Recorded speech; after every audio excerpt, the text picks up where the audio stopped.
True Sidereal 13 Sign Astrology Roundtable Symposium to talk about all things regarding the Pluto square nodes thing that we're all experiencing right now.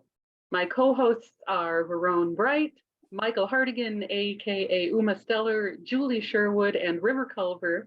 I'm Maria. I write a daily astro blog on Facebook, Cosmic Reflections, and Radical Astrology. And I'm going to let the other people introduce themselves right now.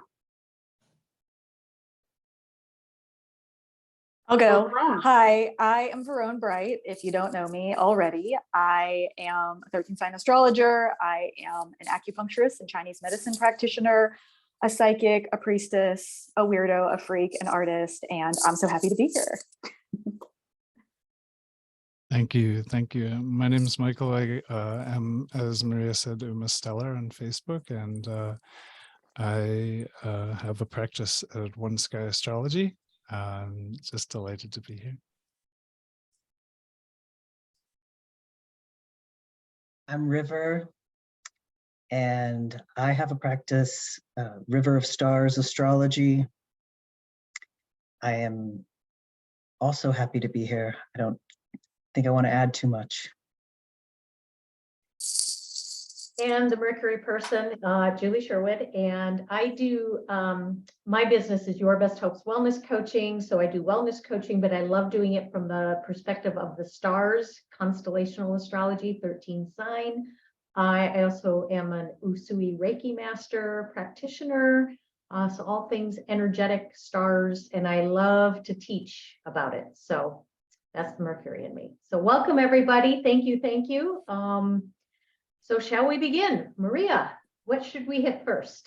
Okay, so just one from the Department of Shameless Self-Promotion. I hope that my colleagues will all put links to their personal pages down in the chat at some point during this talk, so people can know where to find you if they want to contact you individually.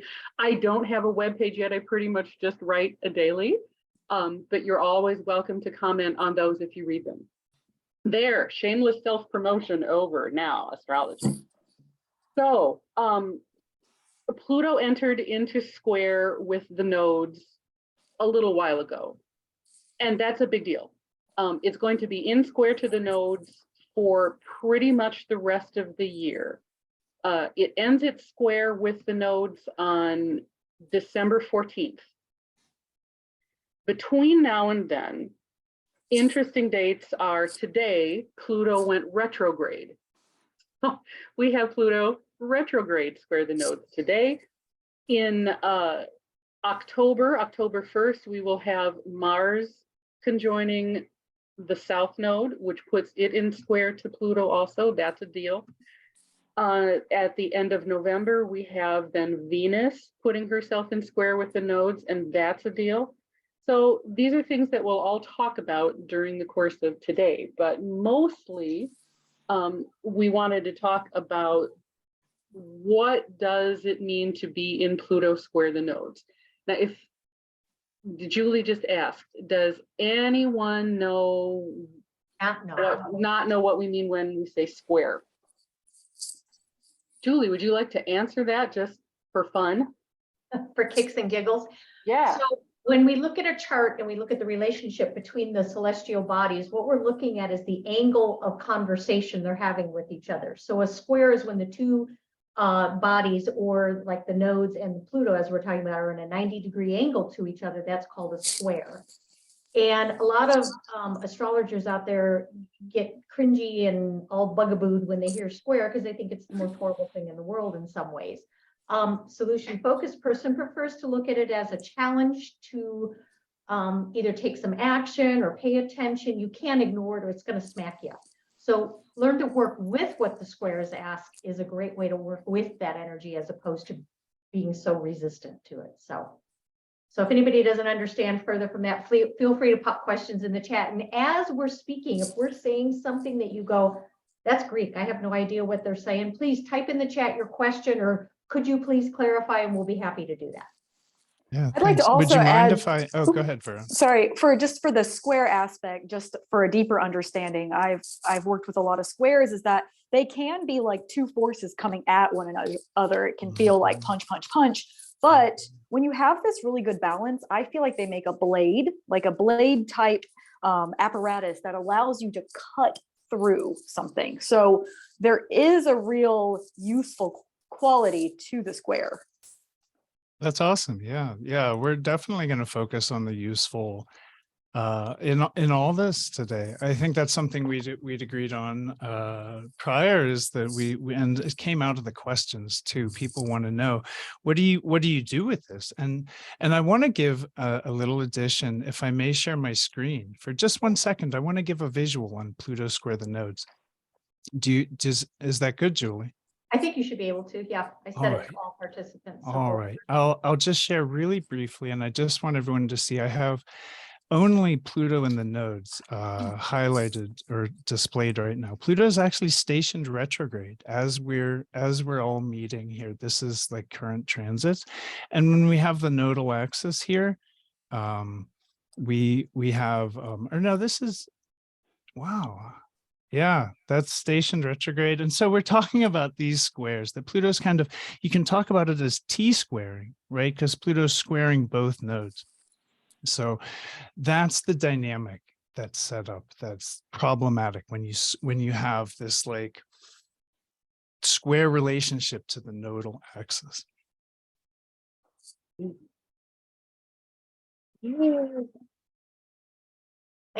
you. Yeah. The question in chat also is, when roughly did the square start? And the answer is in March. Yes. Yeah. I've been looking up to try to find the exact date. Wouldn't that have been nice to have before I started? No, Maria, to be fair, it really depends on how many degrees you give it. Some people give a square. I mean, some people are really strict and give a square 5 or 6 degrees. I take I take squares to the nodes out to 15 degrees in natal charts. This has a very wide effect. So I don't think it's helpful to think about exactly the day that it started, but I kind of think in generalities around it's a process, right? And a slow one. Cool. Yeah, I definitely agree with Michael. If any of you've gone through your Pluto square, if anyone's gone through these midlife transits, you know that it isn't just about one day or 1 week or 1 month or 1 year.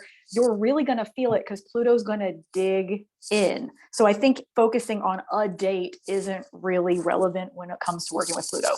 Yeah, focusing on a process was going to be a lot more helpful.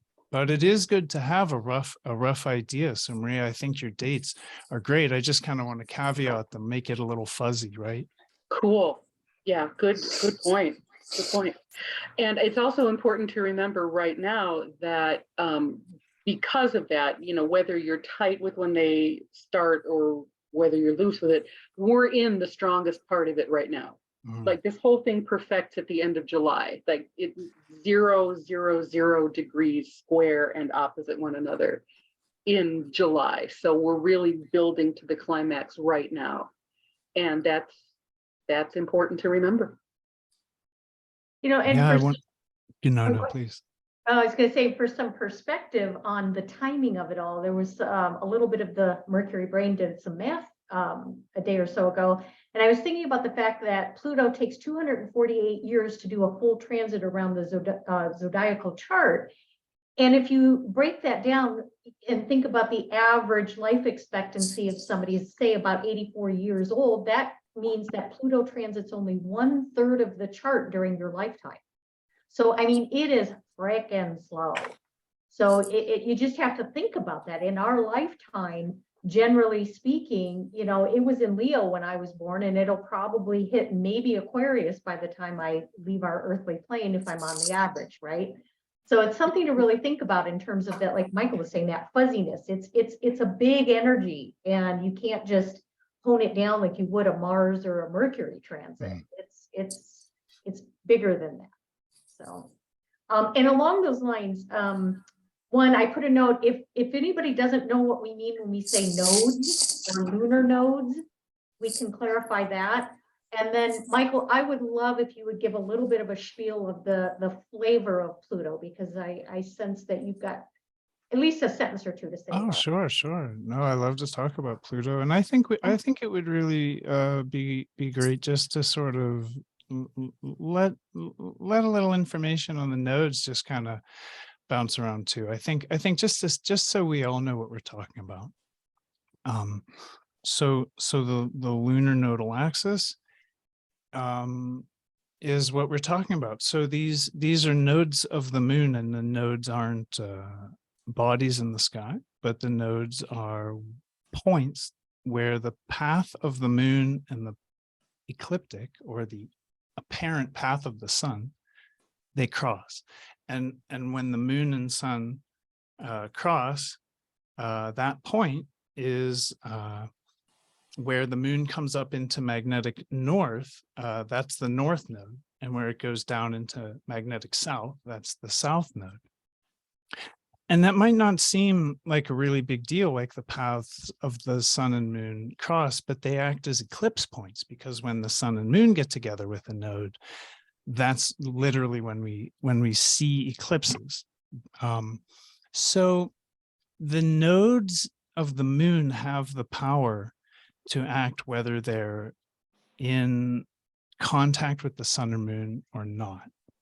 And the nodes of the moon, the south node generally, for those of you, I'm just going to assume that like we're just going to kind of start with the building block. South node is really relating to the past, to those emotional patterns that are already conditioned, because these are lunar nodes. So these are really about emotional patterning, habits, and conditioned behavior that arise out of prior activity. And the north node is having to do with the potential, or the future.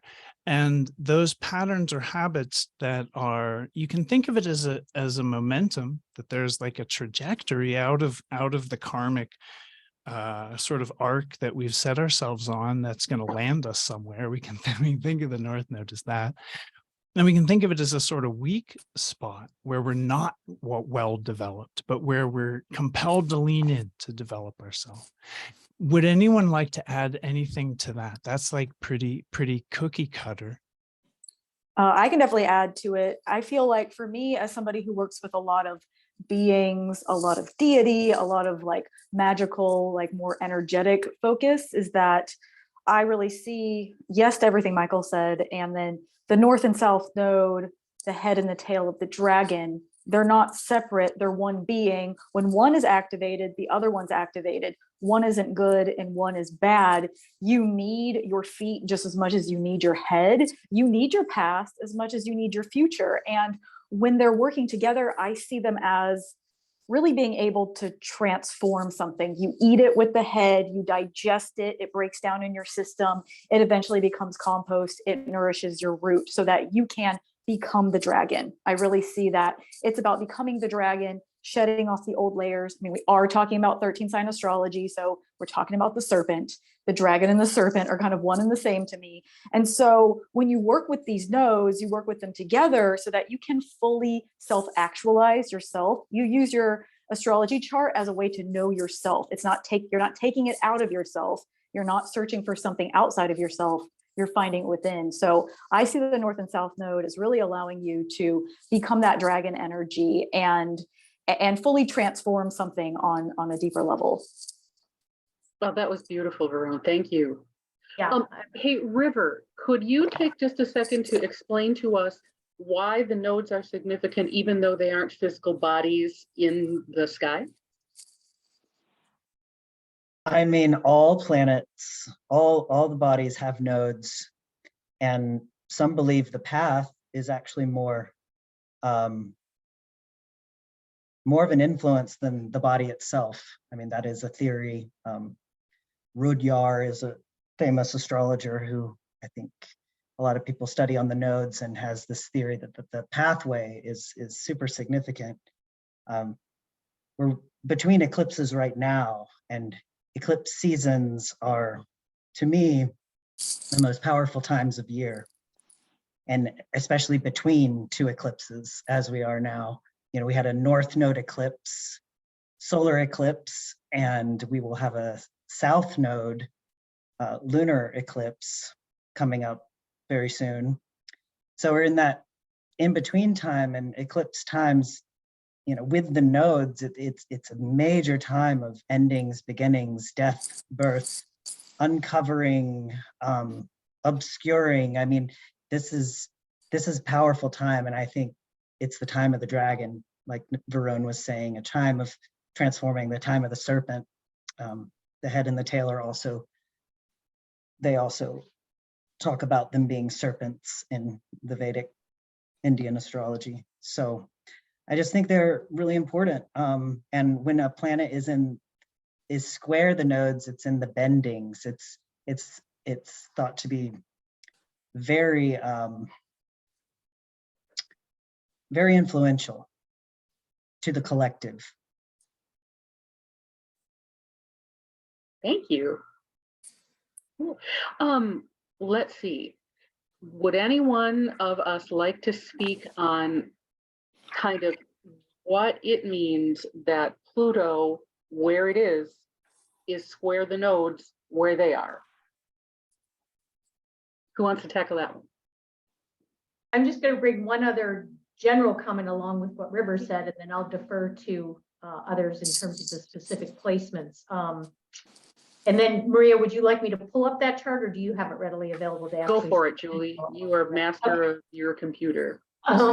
But what I'll say is, you know, the other thing I studied a bit of the lunar nodal flavors, if you will, under Mark Jones, and I love his visual when he talks about the infinity between the north and the south nodes. You know, this isn't a directional thing in one direction; it is infinite.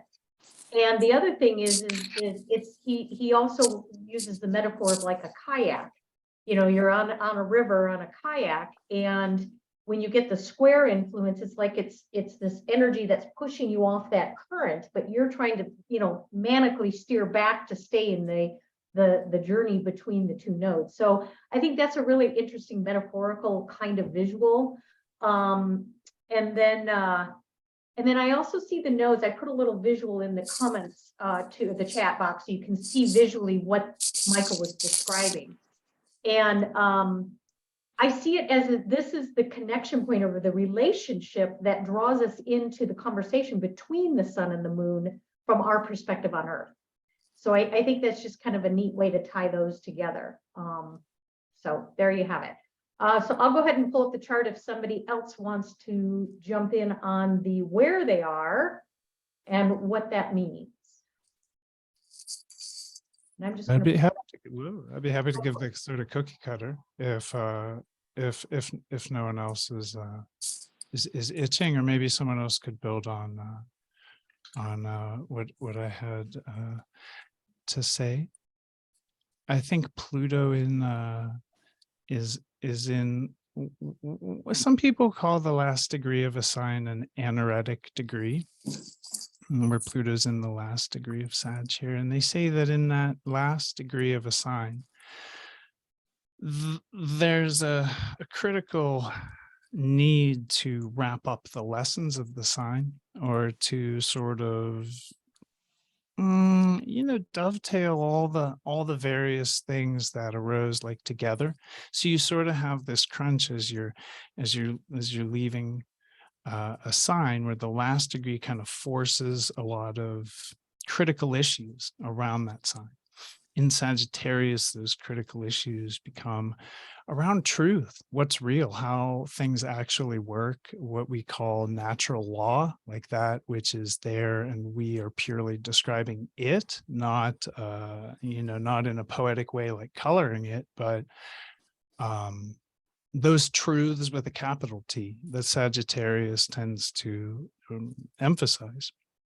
Sagittarius is a lot of stuff, and I don't want to dig deeply into the archetype, but I want to say that Pluto being here is really about bigger picture stuff, like philosophical and religious and metaphysical and spiritual even.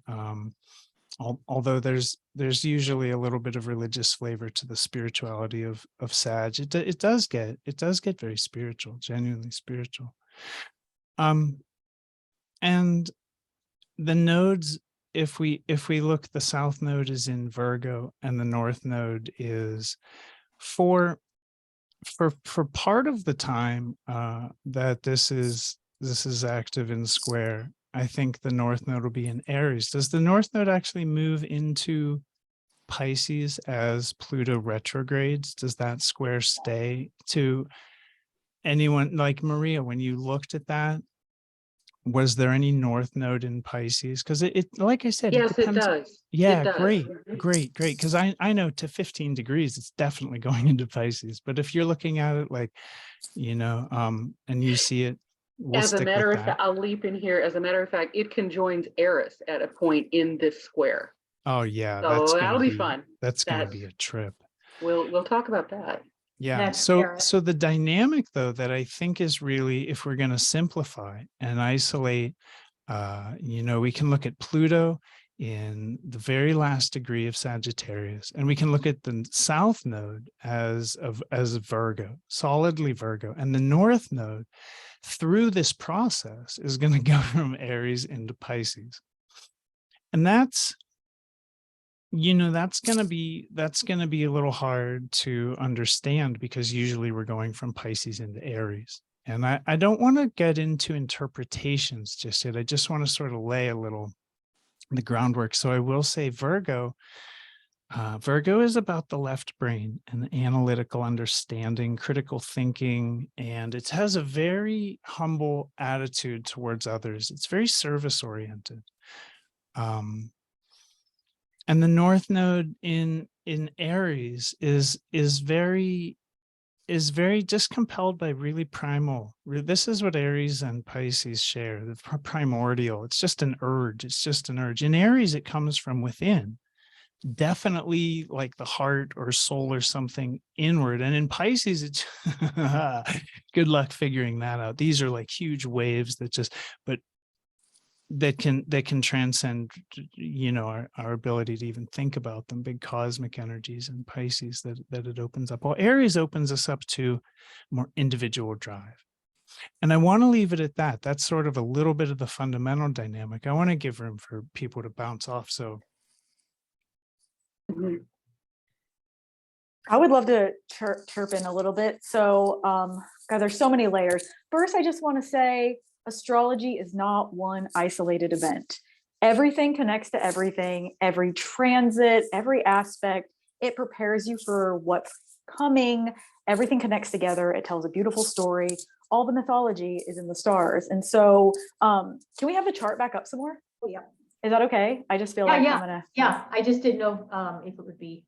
Oh yeah, no, chart is great. So as far as Pluto goes, Pluto being this outer part of our consciousness, really working with the Lord of the underworld, you can call that Hades, the Lord of death. We're going to transform. Pluto is no surface, like we talked before. We're digging in, we're going deep, we're getting in there, we're transforming from the root. There's no way else around it. You are going to really move through like a different type of identity, personally and collectively. And right there at the end of Sagittarius, I really see Sagittarius, yes, connected to truth, but also connected to health, as Sagittarius is a centaur. And whenever we're working with the centaurs, I do believe that we're working with beings that were connected to a different type of healing and understanding of the body. If we're working with the South Node in Virgo, you're also working with health and healing. Virgo is like the goddess of health and wellness, among so many other things. So I really see there's a lot of focus on the body, focus on wellness, focus on healing, transforming your connection to your body and to your healing and to what you understand wellness to be. The North Node of Aries and Pisces and Aries, that kind of like going in between, I see this as a really big evolutionary bridge, as the area of Pisces is the watery part of the sky. So we've got, like Pisces, Aquarius, Capricorn, all of this is the cosmic ocean. And then when we go into Aries, we're getting back up on land. So we're going in between this like water being to land being, like, almost like the idea of a tadpole growing into a frog and then going up on the land. There is this big like evolutionary kind of transformation and growth that is going to be going on. And I really see there is a big focus on health with this too. So maybe that's all I have to say about that piece right now. You know, and I'd like to leap on the back of that and just add that if we see the nodes in general, and again, why they're important, even though they aren't physical bodies in the sky, as sort of the symbols of the arc of transformation that's happening here, like the south node being where we've come from and the north node being where we're going at any given moment. That north node, that where we're going, is going to shift from something very personal to something that much larger than that, as Michael said. And so that emphasis on transforming healing is going to move from healing in a personal sense to healing in a greater, more spiritual, even outward collective sense as this square happens, because the nodes are shifting, and that sign change that the north node makes during this square is kind of huge, because it tells us that we're going to be looking at more than just one area of our lives changing. There's going to be a personal transformation, and then that transformation is going to move outward a little more by moving inward deeper at the same time.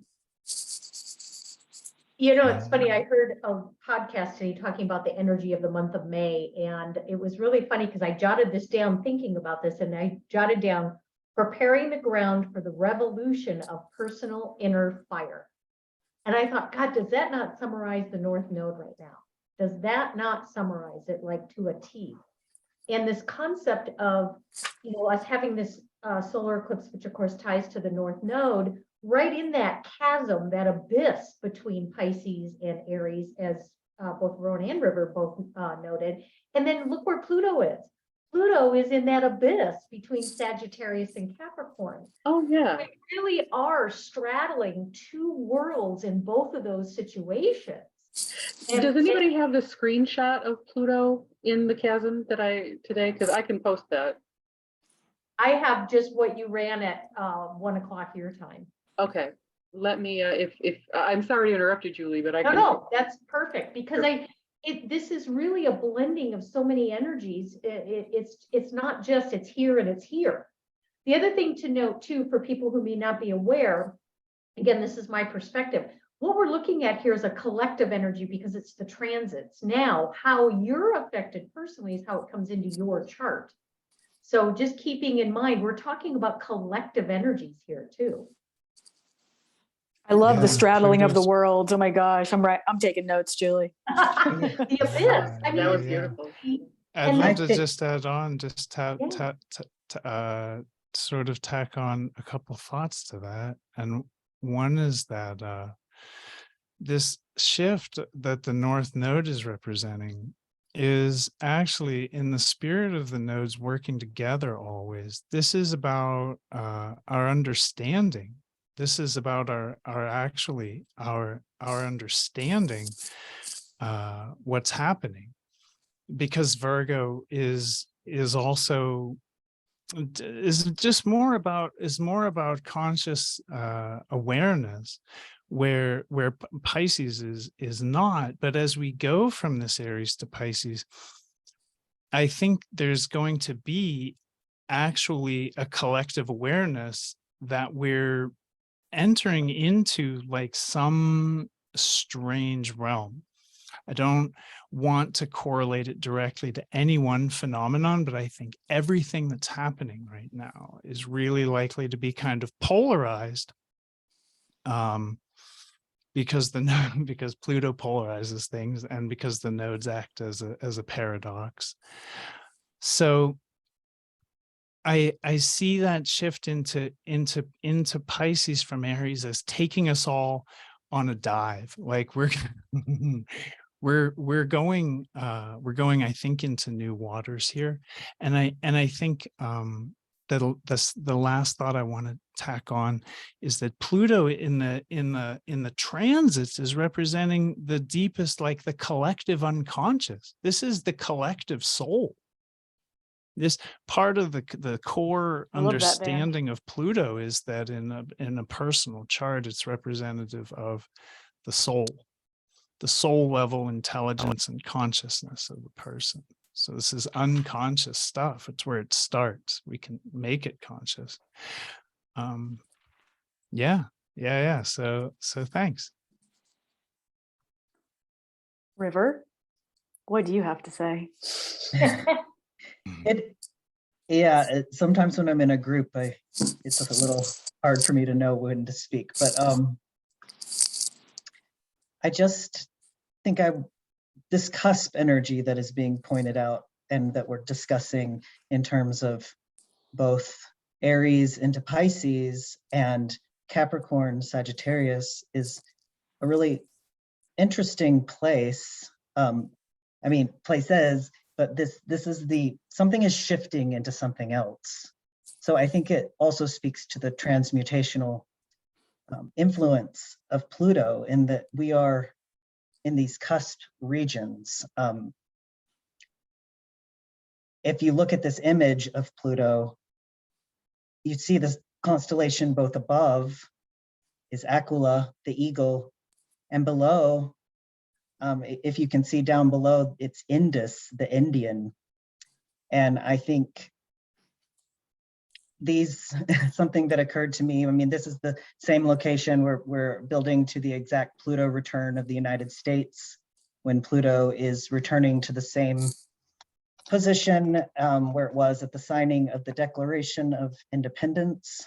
Yes, Altair is, Pluto's like just within orb of Altair, according to what orbs you use right now. But by the Pluto return will be very much in alignment to Altair, the alpha star of the eagle, the symbol of the United States. Indus, the Indian, I think it's also, that's something I just came upon today. It really represents the Native American Indian, but it is Indus, the Indian. And so in terms of what Pluto is bringing in at the Pluto return at this cusp, both the eagle and not just Altair, but even through that retrograde, the other stars of Aquila are being activated, and the alpha star of Indus, the Indian. And so I think there's a lot to unpack there. But in this kind of in-between region, we're pulling from the eagle above and Indus below. Well, and that's why that's why I said like nothing is isolated. Where this transit flavor will build us to the Pluto return in the United States, and that this transmutational energy, as far as this country goes, is that in order for us to have the freedom of the eagle, in order for us to have that freedom, we have to recognize the things that have happened. We have to see that we are standing on the bones of indigenous people, and this country was founded on genocide. We have to get that greater view of the eagle and transform a deeper level. Like literally it's in the ground. Like the people that have been murdered are in the ground. And so that's Pluto, like digging it up, really finding what's underneath. That's going to happen. This, of course, we're talking about collective energies, but it's also going to happen on an individual level too. Well, and I was thinking about the eagle is the messenger to the gods too. And so the Aquila going up to the gods, bringing those messages down through Pisces. We've got this Aries Pisces thing going on too. So it's bringing that message into the body and the bodies that are in the ground, and that connective point too. So Jen asked a question, and whichever of us wants to jump in, how would you describe and I'm reading these out loud for the recording in case people don't see the chat. How would you describe the energy of Sag versus Cap? This dance near the cusp, I feel, is a benefic action where Pluto is giving us second chances as it retrogrades. Nice. Yeah. Oh, for sure. Yeah, for sure. The energy of Sag versus Cap, I don't know if we can say versus, not to pick apart your question, but it's going to be less, am I more Sag, am I more Cap? It's going to be more, how do Sagittarius and Capricorn blend at this moment, colored by what's below and above, right? Especially Aquila, because I mean, you could almost say that Pluto is in Aquila right now because of the nature of that gap, of that gulf between Sagittarius and Capricornus. So how I read this is that before the retrograde, we were kind of moving toward thinking about how our past choices have impacted what we've built. And now we're going to get a chance as we retrograde to revisit our past choices. Because Sagittarius is associated with the 9th house and higher thinking and philosophizing and concepts. And I don't think it was also an accident that in addition to Aquila, the United States was birthed during the time when Pluto was in Sagittarius, or coming out of it, when those very much higher for the time ideals of liberty and justice for all. Yes, even though they were made by deeply flawed men at the time, but the concepts are there.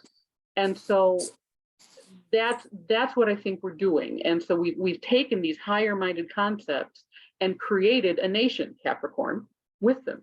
And now we're getting to revisit, all right, how well did we do? And that's not just on the collective level, but on an individual level to an extent, but how it plays out in the collective is going to be how the vehicle through which we examine ourselves in that way. Check.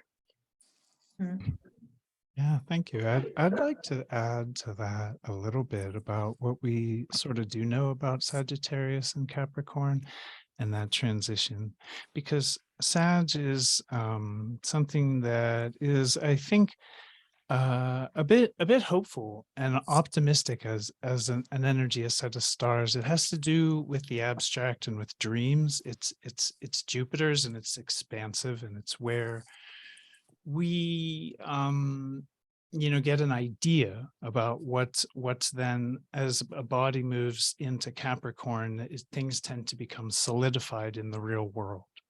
So I tend away from making United States the example as often as I can, but in this case, super relevant, like you said, because this all ties into United States Pluto return.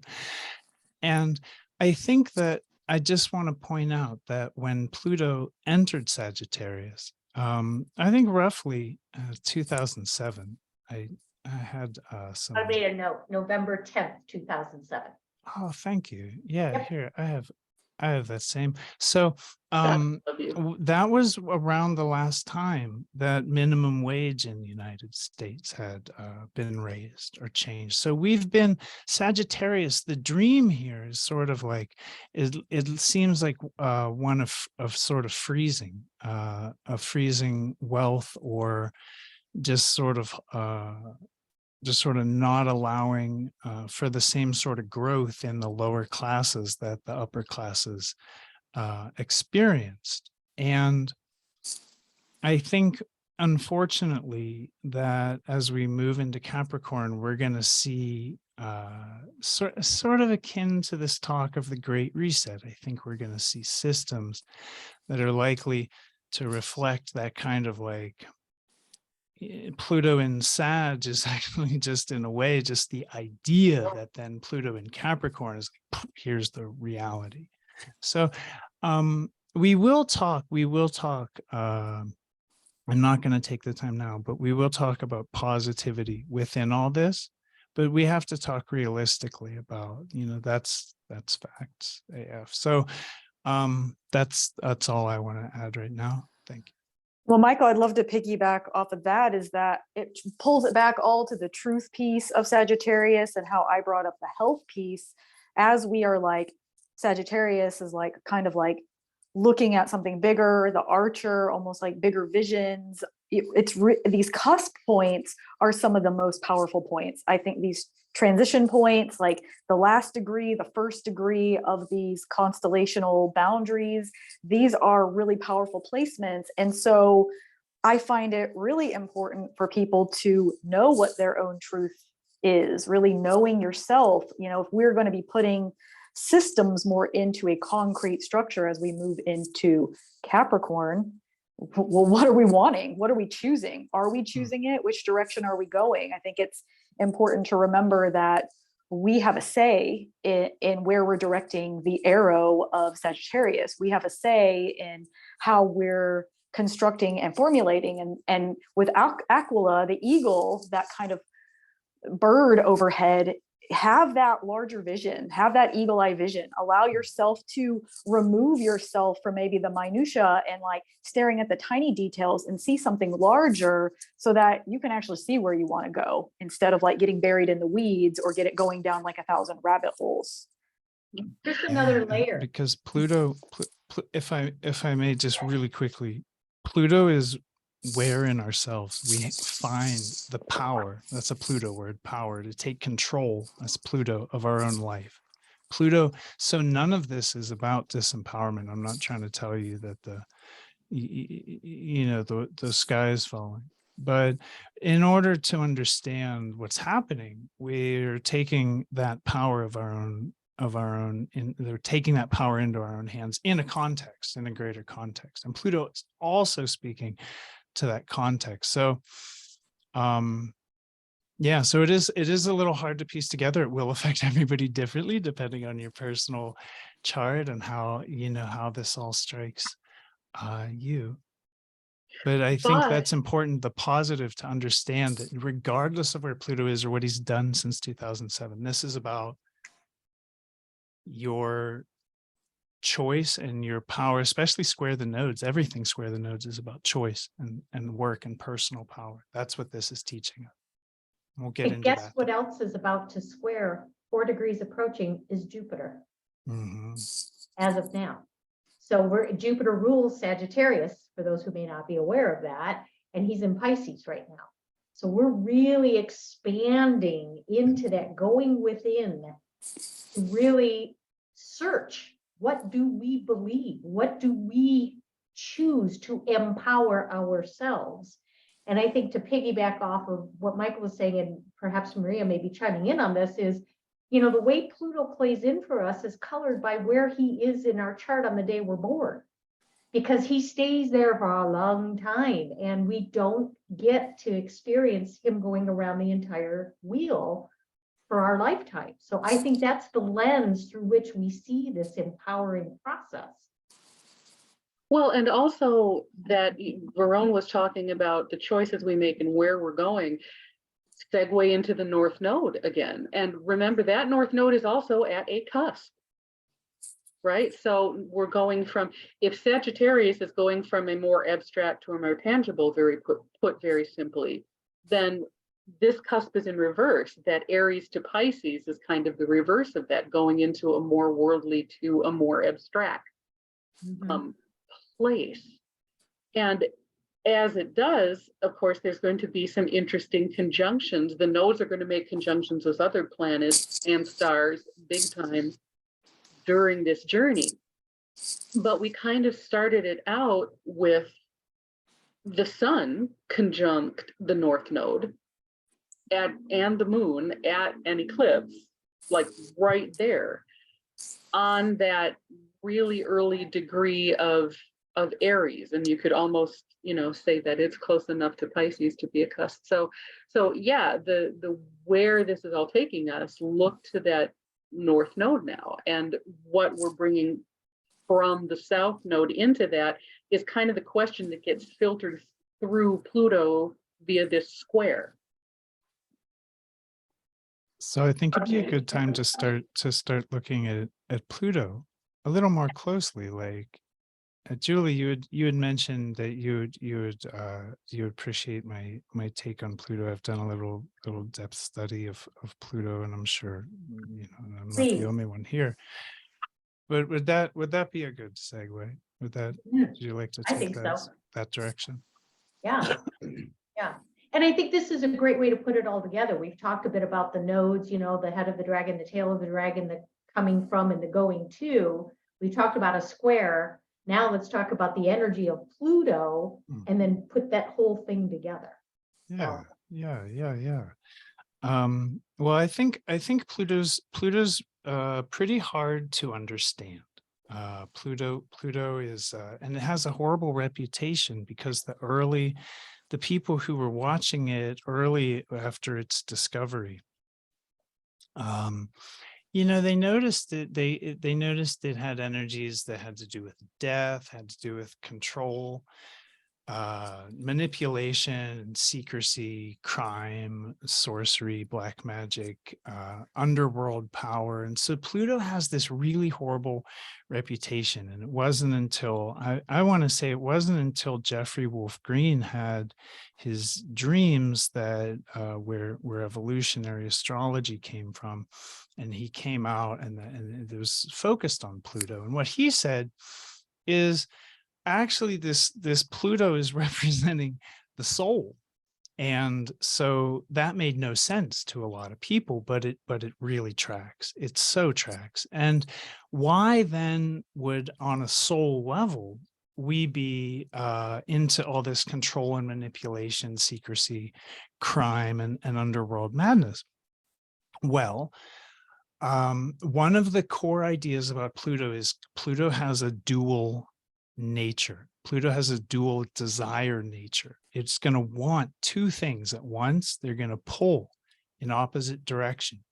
And this is exacerbated by the nodes. So I'm going to invite everybody to pay attention here. The core dichotomy, the core paradox of Pluto is that on one hand, it always seeks new experience. It wants to transform. It wants to break its limitations. It wants to transform its limitations. It wants to take power. It wants to accomplish and arise as master of its own world, controller of its own life. And to that end, Pluto seeks evolutionary experience. And on the other hand, at the very same time, Pluto is possessed of a desire to walk away from the table, to stop playing the game, and just sort of fold and rejoin the source is the friendly way to put it. But Pluto wants to die. It's a death urge. You see this with Pluto ascendant people. There's death wish. Straight up, just death. If they don't have a death wish, they'll get close enough to death to really get friendly with it. And so there is this death energy, but it's also the energy that's always compelling us forward through life, seeking. Like if you think that Mars seeks adventure, and it does, Pluto as a higher octave of Mars not only seeks adventure, but from the point of view of understanding its own immortality. Like the part of Pluto that's us unconsciously, reflected inwardly as the soul, it knows that it has absolutely no consequences coming to it that matter on an infinite timeline of beginninglessness and the lemniscate of the nodes. We're just gonna surf forever. And Pluto knows this. Pluto adopts egos. And we call this an incarnation. So we'll put on a moon and organize around a sun, and then we'll have a lifetime. The moon and the sun and all the personal planets and everything else in the chart is really more interested in consequences, because those, if you isolate those parts of consciousness, they experience consequences.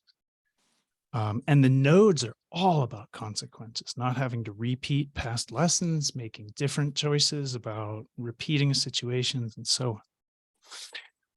But the important thing to understand about Pluto interacting with the nodes in a T-square is that Pluto is totally polarized already. Okay, so this is going to polarize things very deeply. And one of the ways that, Pluto teaches us always in a dualistic way, but it's teaching us about power and control. So we're learning about the power we have, but we're also in this dualistic way learning about the power we don't have. Pluto is really cold, and it doesn't matter how rich you might be. Pluto will show you, like, if it's just never enough, Pluto will be the force that shows you that. Or if there's things you can't have, if there's limits to your wealth, Pluto transits and Pluto cycles and Pluto in your life, it will show you your powerlessness. as easily as it shows you your power. So this is the way Pluto teaches. It's an underworld figure. It doesn't really care much about our feelings, and it's just this unconscious drive. But the difficult thing to understand is it's a drive to what?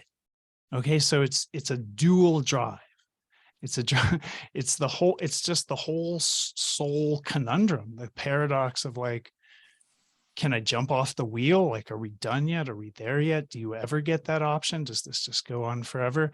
And, both and all of the above are kind of Pluto's answer, because again, Pluto has a very long time and it knows it. This part of us knows that full well. It's very hard to understand. So Pluto acts to attract transcendental power to us through power itself, through objects and symbols of the power. And by approaching the objects and symbols of power, we approach power itself, and inwardly we osmose the power, we transform. This is a Pluto process. And so we're inwardly transforming by outwardly coming into contact with power, symbols, objects, flows of energy. It's very Pluto process. And through those Pluto process, what we're transforming, what's metamorphosing is our limitations.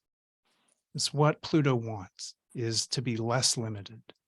So I think that's the basic sort of rundown. I think that's my Pluto spiel.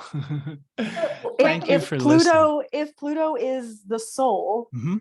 and the soul is our power, let's be real. And we've had living in the systems, the structures, everything we're talking about, what is our power? Like, I think, what does that mean to be in your power? What does that mean to be in your truth? What is the soul? Well, anything that blocks that is going to be coming up. So I would say, if you're going through a lot of really intense, deep healing and you're like, fuck, like, when will this ever end? Good. The answer is good, because you need to cut through it. You need to get through it. Again, the square is like a blade. We have to cut through it. Do not run from it. Do not push it down. Pluto's going to bring it back up, and you'll be done with it when you're done with it. That's kind of like the way things go with Pluto. You want to be able to get in touch with that soul, and you might as well get comfortable with the paradox. Stop trying to make it be this way or this way. It's all. You need the lower frequencies like you need the higher frequencies. If you were just in your head, if you were just in those higher frequencies, you would fly away. So I think it's good to be able to move through things, back to the digesting and transforming, because you're probably going to have to transform that thing a whole bunch. It's like eating a sandwich for eternity. You're going to be breaking it down, breaking it down, breaking it down, breaking it down. So like, if the deeper the wound is, the deeper the block, the more you've forgotten your soul, the more you're going to have to transform. So just stay with it, keep going forward. Like, there's really nothing behind you to go back to anyways, and get comfortable with the paradox, get comfortable with the divide. Know that, like, you don't have to pick a side. Picking a side is actually not the greatest. And death is our friend. I think that we have forgotten that death is our friend. The Grim Reaper is your best guide, because we are dying every moment. We are dying and we're living every moment. The closer you get to life, the closer you'll get to death.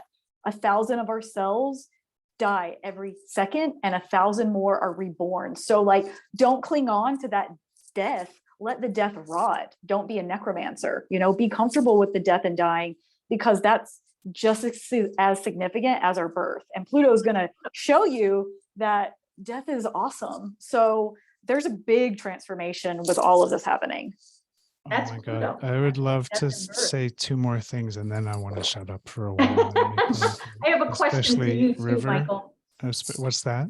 I said I have a question for you. Well, let me Yep. get this off my chest first, because the Maya have a couple ideas about death that Varun just touched on that are very, very valuable. And the first one is that they say death is the road to awe. That's a Mayan maxim. Death is the road to awe. The second one is that death, like you say, Varun, is one's closest friend and their wisest advisor, and that when you're in a period or when you're at a crossroads, when you're at a decision making point in your life, and you think to yourself, oh, what should I do? You should invoke death. The Maya say you should invoke death to your left, and you should make your decision forward on that crossroads in the presence of death, because you're going to fucking die. And if you're not remembrant of that, then you're going to make a silly decision. That's how they saw it. So I think that's beautiful, Ron. Thank you for empowering death. Pluto first house. Well, Yeah, Helen knows. I just want to ask Michael, when you were talking about the symbols of power and the empowerment that invites, Mhm. would you say that the how and the what is relevant to the constellation Pluto is in at the time? So in other words, are the symbols and the how and the process that Pluto taps into right now flavored by Sagittarius, for example?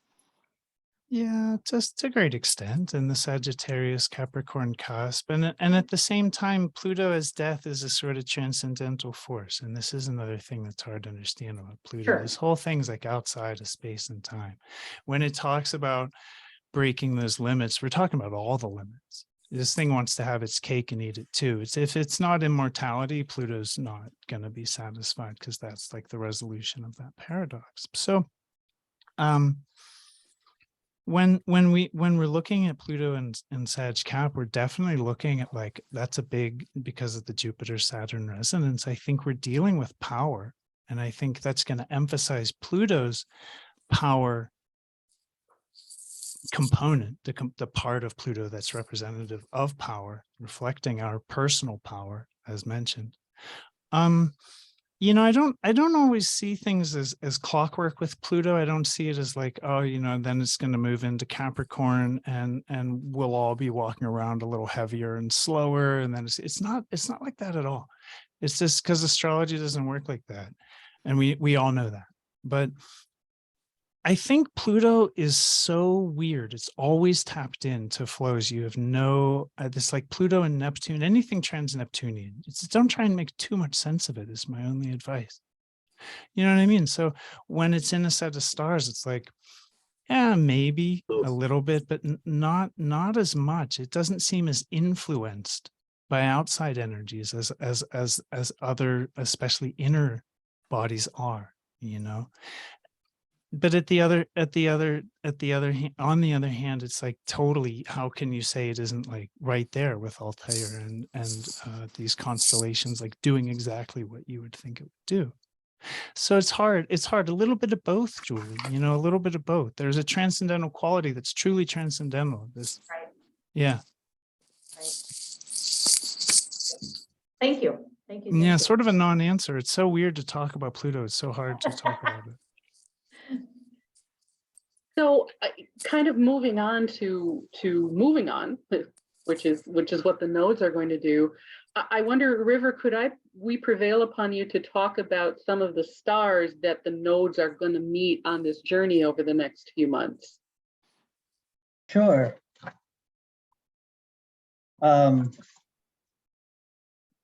Starting with the North Node, where the North Node is right now is right at the beginning of Aries, the first stars of Aries, Messerthim, Sheraton.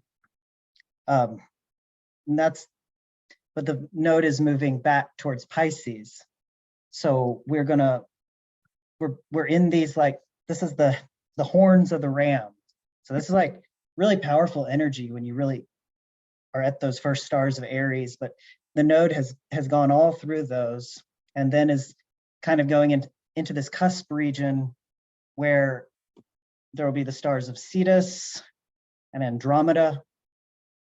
Andromeda is the woman who's pictured in chains as the sea monster Cetus, the story anyway, where she was going to be devoured. But I'm just reading the comments. So anyway, I also see her as a symbol of liberation. mean, she is chained, but just you have both sides of that. It's also similar to like in the tarot card of the devil, where you think the chains are upon you, but they're actually, you can lift them off. And I think Andromeda can represent freedom and sovereignty just as much as she could represent being bound and controlled, kind of going back to Pluto. Cetus is the great sea beast, the whale, the sea monster, the sea dragon. These are very deep unconscious forces as well, of the belly of the beast, the belly of the whale. The node will end up, by the time that this is exact, the node will be right where we just had the eclipse, which was I read at the cusp. It was right at the cusp of Pisces and Aries. That's where, when this aspect becomes exact, the North Node will be right there where we had the eclipse. So, and that aligns to the knot of Pisces. It's the star Alrisha. It's the knot that holds the fish together, which is interesting to me because that is the cusp of Aries also. It's like that great tension that of the knot gives rise to the spark that is Aries. So, and I just think that's pretty significant that when this becomes exact, it's hitting the eclipse point of the solar eclipse that we just had. I think this eclipse will ripple for months to come. So Totally agree. Yeah, that point is going to have a resonance, that degree. Yeah, thank you for bringing that up, River. That's really powerful. And to go on the side of the South Node, I don't think we may not have an image for that, I don't know. But where we're starting right now with the South Node is what I call the skirt of Virgo. I sort of see it as the skirt of hidden mystery. There are some stars there. Surma is the closest star to the South Node right now. Oh, Calvin and Hobbes. What is We're getting there. We're getting there. There was Calvin and Hobbes. I'm sorry for the I distraction. love Calvin and Hobbes. Yes. Yes. Yes. I'm glad maybe I'll wait for the image here to just So this is great.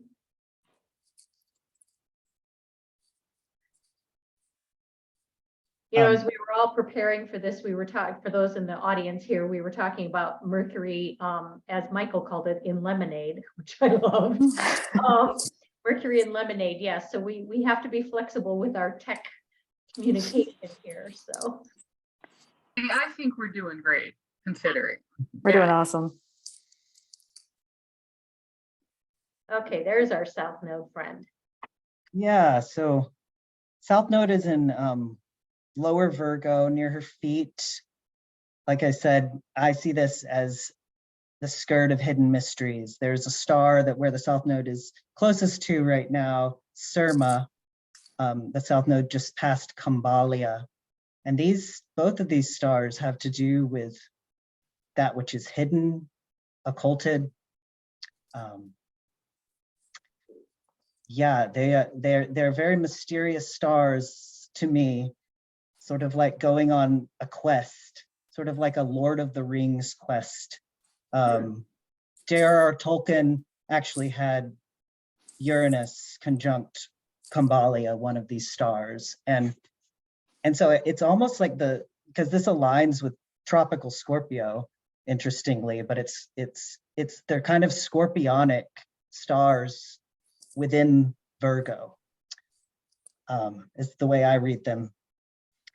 And the South Node is moving towards this is actually located in Centaurus below, but what the South Node is going to line up with is this really interesting attractor called the Shapley attractor. You may have heard of the Great Attractor. which is a gravitational anomaly, a cluster of galaxies. They believe there's things about it that we perhaps don't know fully, but the great attractor is like this hub of attraction that we're all in our local group of galaxies like moving towards.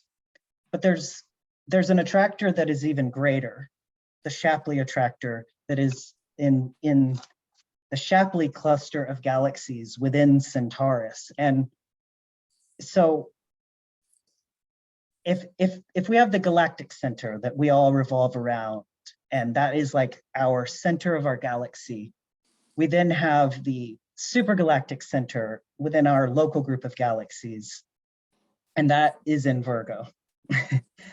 But you keep going, these centers, there's the great attractor that was long thought to be what we were all compelled towards in this great Liniakea supercluster that we're all a part of. But beyond that, it's like, what is pulling the strings kind of beyond that? What is compelling us? And there is a gravitational force because of this cluster of galaxies in the Shapley cluster of galaxies. That is the Shapley attractor.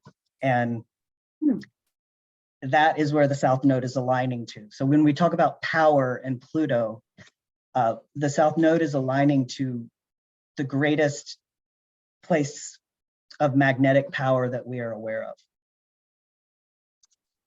as far as in our known universe. So that's where the South Node is moving. By the time it's exact, the South Node will be aligned to a star in Boötes, the herdsman, the shepherd. It's called Izar is the star. So that will be when this transit is exact, up here in Boötes. But as far as the ecliptic goes, we're moving through Virgo. We're moving from the feet and eventually towards Spica, the great gem, the great chaff of wheat that the goddess, the virgin, the sovereign one, Virgo, holds. I would love to piggyback off of what you're saying, River. I'm gonna try to put it all together. So we're seeing a lot of paradoxes. We're seeing a lot of head and tails. We're seeing a lot of dualities. We're seeing a lot of transformation. When this is exact, the South Node being in the skirt of Virgo, having access to these like deep feminine mysteries or the hidden mysteries or that which has been occulted. And then below, we've got the Shapley attractor, this kind of massive magnetic root, almost like a root that we have access to, this like the center of the center of the centers. So we've got access to this like powerhouse of magnetic pull that we can't even like fathom. And then up above in the North Node, right there at the cusp of Pisces and Aries is like that spark of birth, like the egg being fertilized by the sperm. We've got this spark of birth. So we really do, and again, it's not one isolated event.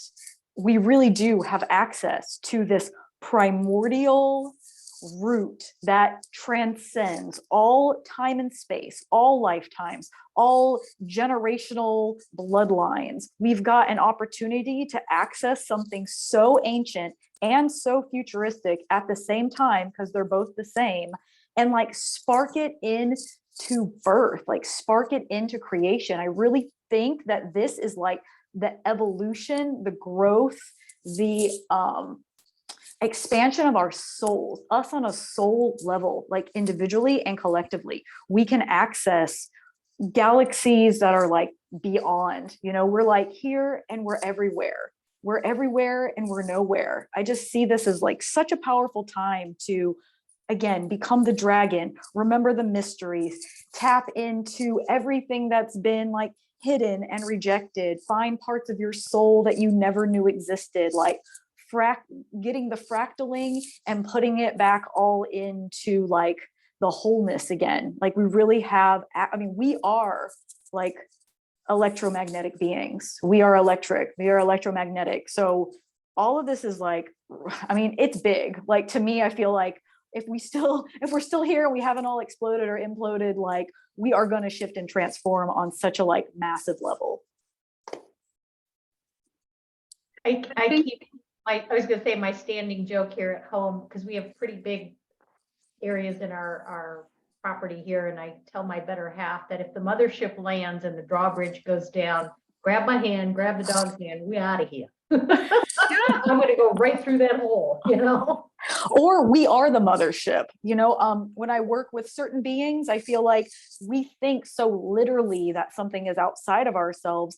If we were to fully actualize our human technology, maybe we could do things that we never realized possible. So yeah, maybe the mothership is actually us.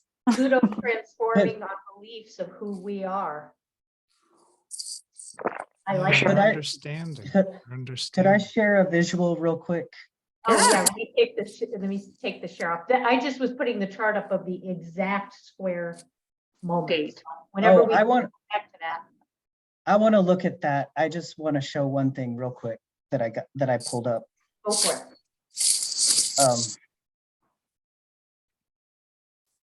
I just wanted to share. Let's see. Can y'all see that? You've talked about this before. I remember this. I did not plan on talking about this again. It's just, this is where the South Node is aligning. And so it kind of surprised me. I was like, oh yeah, I've shared about this before, but here is our local group of galaxies where it says local group within what is called a supercluster, Laniakea. This is like our home supercluster, but this is our local group of galaxies. And then this is what is theorized, that we're moving towards this great attractor. And again, that was thought to be the greatest gravitational pull that was compelling us towards it. But this is the Shapley attractor beyond that. And I've definitely studied some charts of individuals with placements close to the Shapley attractor. And in my research thus far, they are individuals with massive amounts of power. And of course, that's not to say that's the only, I have Shapley attractor rising, so I don't think it has to be some sinister type of thing, but it's just interesting. I do find it significant in a chart of those individuals I've studied. So I just wanted to show the visual of what I was talking about. Helen's asking what degree of Virgo is Shapley attractor. Well, it just depends on what zodiac. This is not a point that's easily accessible. Like, I don't think you can just put it in Prometheus. Is anyone able to bring up Stellarium, maybe? And can we see it there? Sorry to throw a spanner in the works, but I think we might be able to get a visual on it with Stellarium. It's interesting because that graphic, the white gray part looks like bones to me. I know, that's what I said earlier. I was like, that Yeah. looks like the atlas. I thought it was like the very first cervical vertebrae, that where it connects your like neck to your occiput, to your skull. Yeah, that's really interesting because I was seeing it more as a pelvic girdle. Well, yeah, maybe are we in another being? Helen, Always. to answer your question, Helen, wherever you're reading the South Node right now, it's in the next degree or two, like in the direction of the South Node. So I can get specifics. I can get specifics with the software, but I don't have that out right now. But that soon, we're like, I believe, in orb of the Shapley attractor already. And the South Node right now is at 42 degrees, 6 minutes Virgo. So we're talking of 41st, 40th, right around there, the degree of Virgo, aren't you?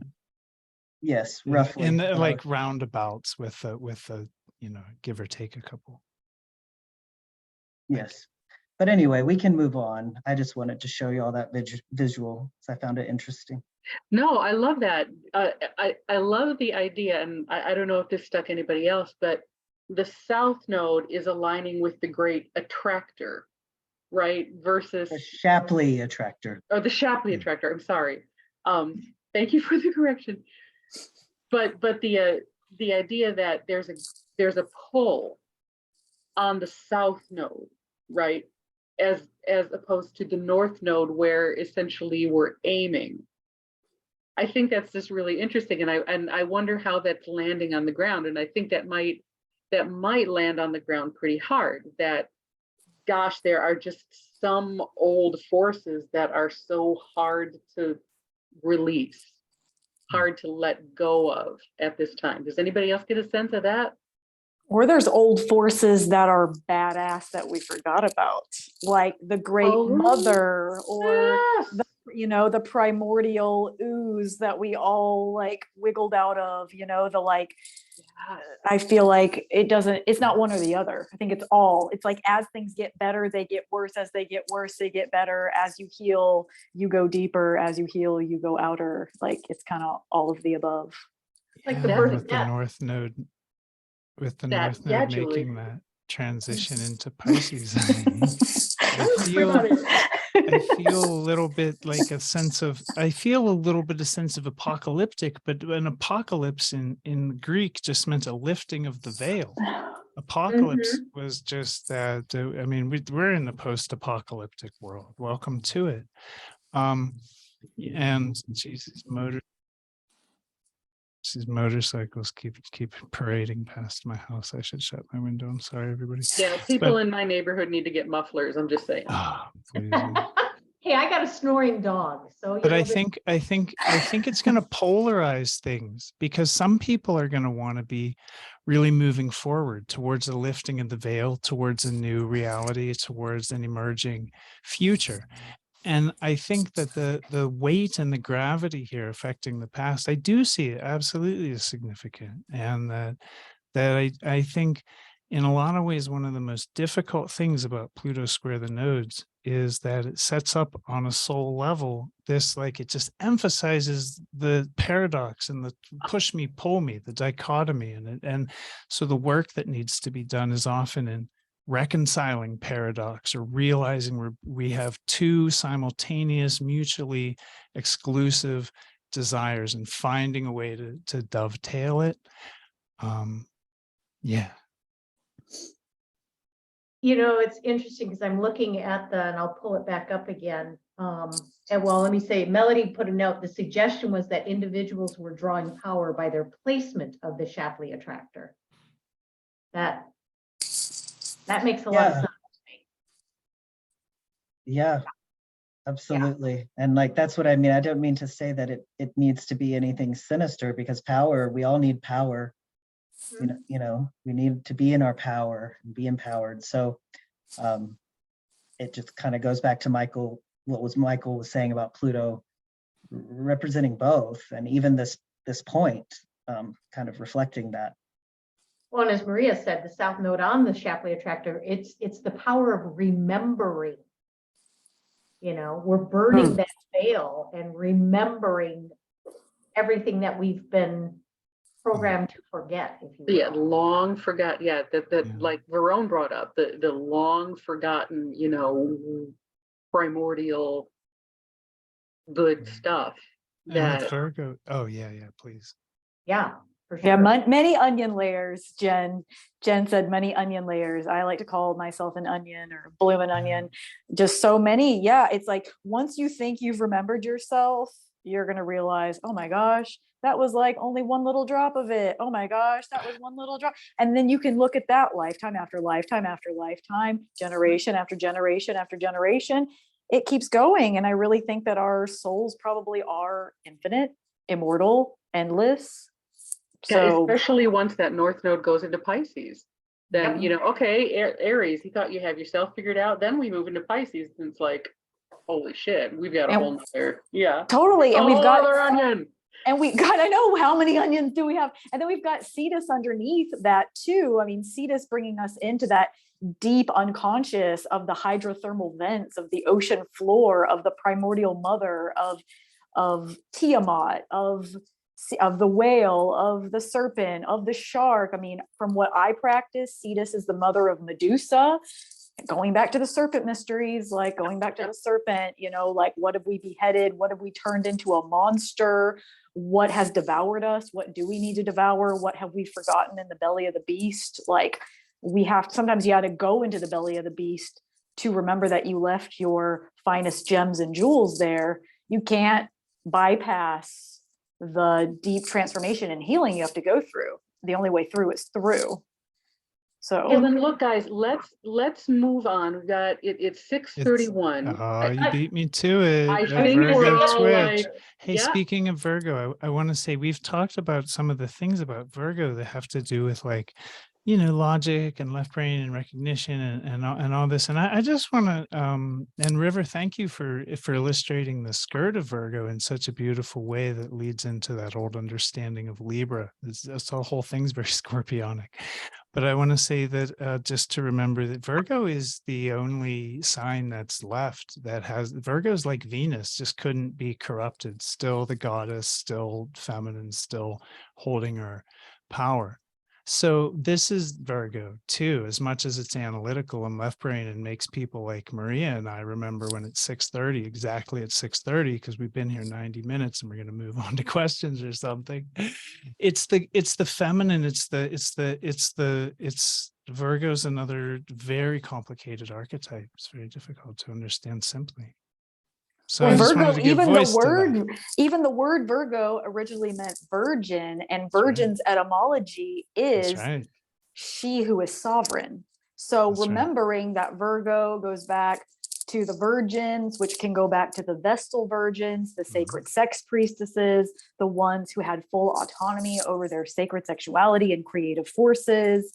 Even with this last eclipse, was conjunct Vesta. So like remembering your fire, remembering your sovereignty, remember your creation. We've got the North Node right at that like point of creation between Aries and Pisces. So there's a lot of like remembering your own creative forces so that you can create yourself, transform deeply and create yourself anew or even old because we've forgotten ourselves. So there's just a lot of power and magic there.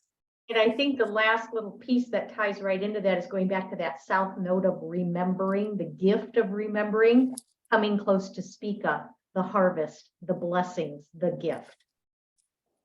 It's right there. Yeah. And I see Maria in the comments saying that you wanted to look at the ending of this and sort of bring closure to it, wrap it up. I made an offhand comment and I didn't mean anything by it. About questions, but let's look at that. Thank you. Yeah. Is this the one you were looking for, my friend? Yeah, that's it.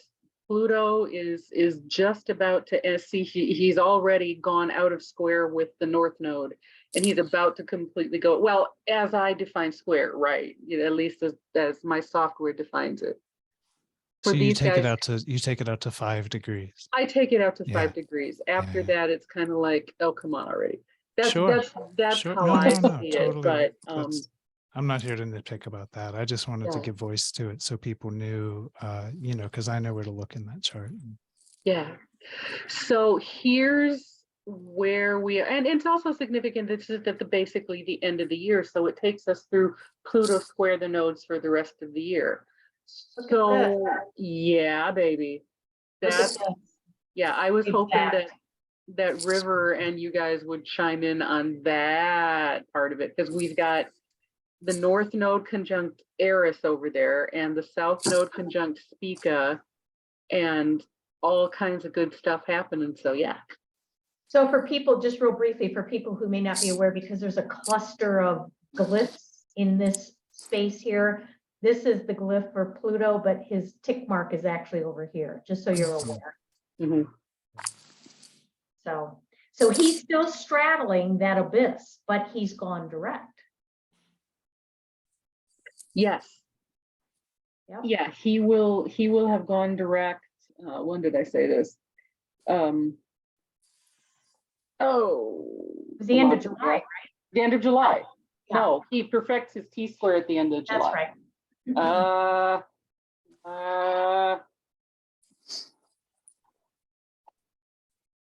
Oh, I think we have it. I'll stop sharing. I'll take a sorry, look. you We'll guys. just edit. We'll just edit this. We'll just edit this part. Sorry, you guys. I didn't write it in the notes. Yeah. Retrograde, Bad astrologers, bad notes. We'll Okay. deep fake Maria coming back, and we'll get AI No, to just no have deep her fakes. just give an Right. amazing presentation. Yeah, I'll be AI relaxing in the back. Pluto goes direct at. Oh my! Stop that's it. So the good. south node that's- is going to be with Eris, is what you're saying, Maria. 10-9. Is it Sorry. North Node with Eris? I think North for Node with North Eris. Node North with Node Eris, with South Eris, Node with yeah. Spica.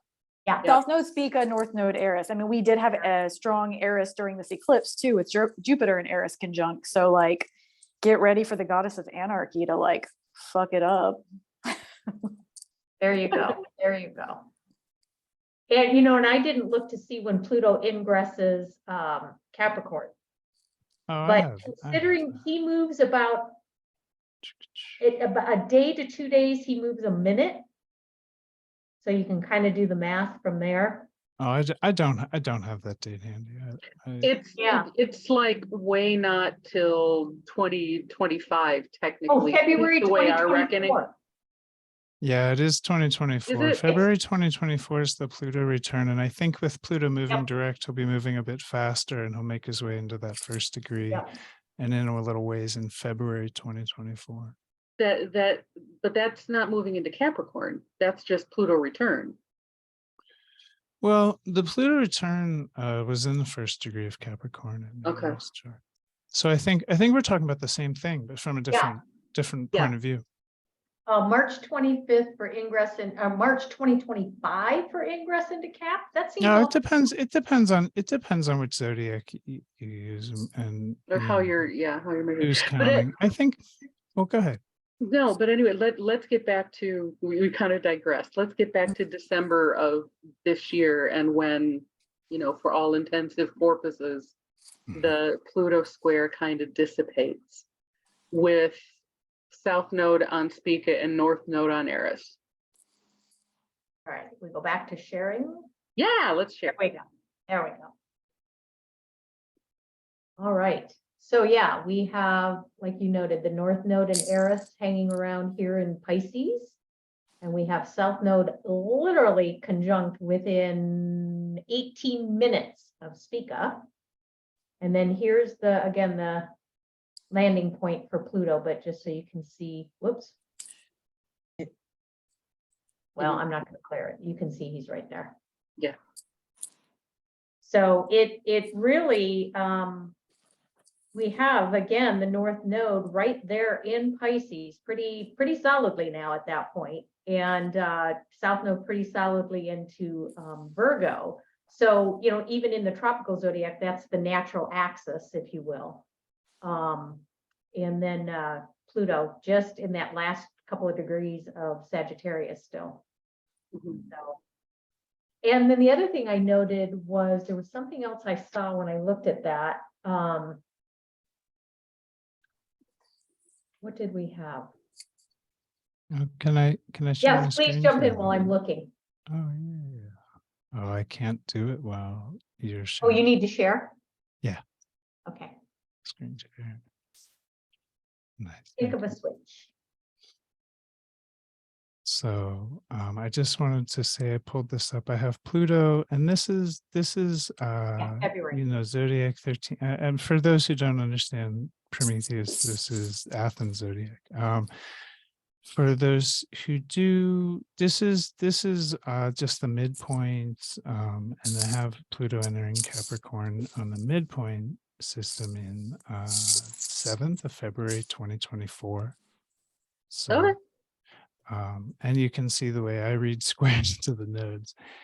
Still in that orb that I find significant even at that time. So that's just some weird thoughts. Like I said, there's no hard and fast on this. Everybody reads the way that sort of makes sense to them. And that's, I don't know. I don't want to scare anyone because I read those squares to 15 degrees. That's really wide. I only take them very seriously out to about 8 or 10. But even out, like if this one was like 14 or 13, I've seen it have an effect in natal charts. So I would think it's probably significant. You know what, the other thing I noted too is the day in July where the squares go exact to the Yeah, 0 the degree. 20, I think that's 29th July of 2023. Yeah, Yeah. whatever the date was, I did the numerology on it. It's a 6, which aligns to Merkabas, which are light vehicle transporters. So think about that one for a moment. We'll just Mm. plop that right there. So it's really, this is really an auspicious several months that we've got ahead of us. Really auspicious. And I wanna say, I'm gonna share real quick. This is the 29th July 2023, and we have Pluto pretty well back a couple of degrees. But you see that the axis of the nodes is in Virgo and Pisces. And Virgo and Pisces are a natural opposition. It really emphasizes like left brain, right brain split. It's just one of those things that axis does. So I think from the Pluto level, putting things together in a left brain, right brain way and staying on top of our like meditation and everything that we're doing that bridges those two modalities. It's going to really help. Anytime there's a Pisces Virgo like split that could be dichotomized, polarized, or like turned against each other, I always recommend meditation if the pressure starts to build. Because with Pluto squares, you can have a situation like with a frog. If you throw a frog into boiling water, it just jumps right out. But if you have a frog and you raise the water 1 degree at a time, you'll cook that frog. I don't know who did these horrible experiments, but that's facts too. We know this. And Pluto squares end up being like that slow pressure raising. You don't even know it. And if you're not on top of it, it'll roll you. So I really want to emphasize that can happen and you will feel it and be like, whoa, and you just got to understand it's a soul, right brain, left brain thing, right brain, left brain. And that meditation is the most direct, free, built-in tool to balance all this. You don't have to know how to meditate. You don't have to stop your thoughts. All you have to do is just sit and relax, tune into your breathing and slow and deepen it and just let your body rebound. And dream journaling might be a great way to work with this too. Or automatic writing or divine writing, because there's something in you that needs to get out. And tuning into that in that meditative dream process. And like Michael said, it's just that breathing and quiet time. I mean, for me, it's walking the dog quietly with no music, no phone, no nothing. You know, it doesn't have to be sitting in lotus for an hour and a half, not moving. But definitely, even walking balances the right and left hemispheres of the brain, because like your left side controls your right side side controls your left side. When you're walking and moving your body left to right, left to right, left to right, it helps balance those hemispheres of your brain because you want them working together. So it's a really important time, back to the health piece from the very beginning, is know your tools in your tool belt. Every single one of us' tool belt is hefty. We know what makes us feel better. We know how to move through the energies. When you're in it, when you're in the like eye of the storm, when you're in the shit, you can feel like there's no way out. And Pluto's pressurizing us into diamonds. So make sure that you like go for the walks. I like to go on walks and do breathing with trees that I love. I do deep breathing with trees. Do your journaling, do your dream journaling, like do your exercises, do your yoga, do your stretches, like drink the water, like don't forget about yourself. Don't forget about your body. If you feel confused and you don't know what to do, bring it back to your body. Say, hey, body, what do you need? Do you need a sandwich? Do you need a glass of water? Do you need to go to bed? Like, do you need to go on a walk? Like, if you feel confused, don't think your way through, feel your way through. Bring it back to your body, because this is a long-standing transformation on a deep soul level. But we are in human bodies and we have to care about our bodies. So Beautiful. And I think, because I've got that Virgo ascending taskmaster job, So we're down to about, I think we were looking at about 2 hours in time. So we're down to about the last 15 minutes. So I think if my co-hosts are agreeable, one, I know Helen had a question in the Facebook chat that Maria reminded us of. And two, if others may have a fairly simple question that we can answer, that would be really great. And you can pop it in the chat, or if you don't have the ability to chat, just do a little, so we don't step all over each other in our conversations. So And go ahead, Julie, Maria, I do you have want a to read couple out the question? I have a couple questions from the Facebook group. Okay, beautiful. Beautiful. Go for it. Oh, start with that. Sure. Sure. So Francis Ann said Pluto gets a bad rap because of our nonsense? Question mark. Maybe. Sure. Leaving all that aside for now. What if we could leave all our nonsense aside? Yeah, great question. What would you all say is the best and most beautiful of Pluto, and what makes Pluto happy? I think we talked a lot about that, but I want to just start out with this sort of thinking about Pluto in positive terms. The language I love is that it is, if you take all that dark and heavy Pluto stuff and you balance it with the light and the power to get control of your own life, you really don't have like an overly kind of dark, manipulative, controlling affect. What you have is someone who's in control of themselves and who then doesn't really need to control other people. There's, that neurosis that we think we want to control other people. It's usually, and this is Eris as a higher octave of Pluto, she's a total projection because we're out of control. The people that are control freaks in almost every instance, they're just out of control in their own lives. And all they know to do is try to move their environment around because maybe they don't have the tools to look within. So we see that a lot. It's very common. It's like a trope. And then I'd say that the most beautiful side of Pluto is that you can bring this soul level, this unconscious level of consciousness to the table and work with it. It doesn't mean it's not ours or it's hidden from us. It's talking to us, and it's always talking to us in a language of like feeling and experience and motivation, and we'll just get urges. And we can actually, through inner alchemy and our inner work and the just meeting the challenges of our lives, we can balance that. And we really can have a healthy Pluto expression, which is not having anything to do per se with sorcery of the dark nature or manipulation, criminality, secret government. So all these ideas about Pluto that we have, they represent, I think, a shadow of Pluto. When we look at the light of Pluto, it's self-ownership. Some words that Varun used were autonomy and sovereignty, and these are Pluto words.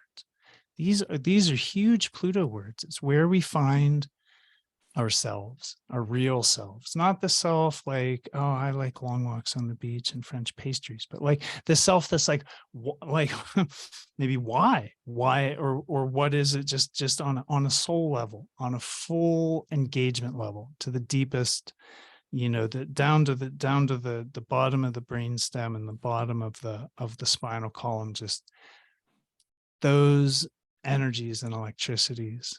Those are Plutos, and we have access to that. That's our body. That's our experience. That's in our world. So we don't have to feel victimized when we're dealing with Pluto. We don't have to feel like Pluto's a bad actor or that it's terrible, because Pluto is almost what connects us to the ocean of infinity as individuals.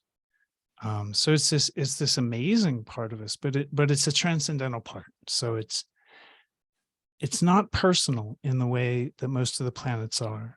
And it can be a little hard to understand.